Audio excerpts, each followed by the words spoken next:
La clé du grand rêve ou la voix de la raison. Et l'autre, 15 mai. Le rêve messager est, en somme, le rêve dont le sens est au fond clair, évident, celui pour lequel il n'est besoin de nulle clé pour y pénétrer.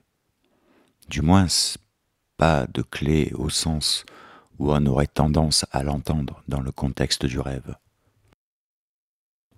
Quelque chose comme un code ou un dictionnaire de symboles, ou sinon, à tout le moins, un recueil de recettes, d'instructions pour une façon de s'y prendre, qui résumerait une longue expérience du rêve, amassée peut-être par des générations d'observateurs sagaces.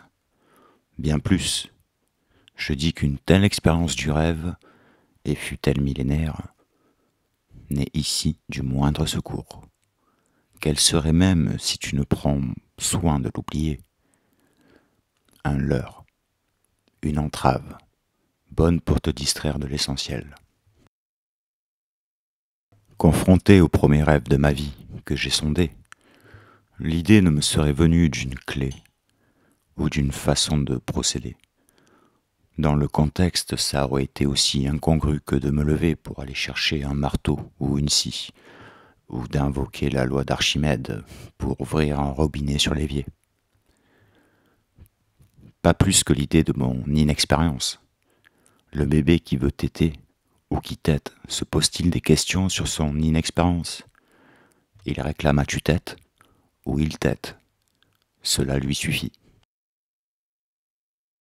Pour le marmot, avide de téter, la clé de la totos ouvrant accès au lait généreux qui gonfle la mamelle rebondie, ce n'est ni plus ni moins que la faim qui le pousse, ce cri d'un corps affamé qui exige son dû sans y aller par quatre chemins.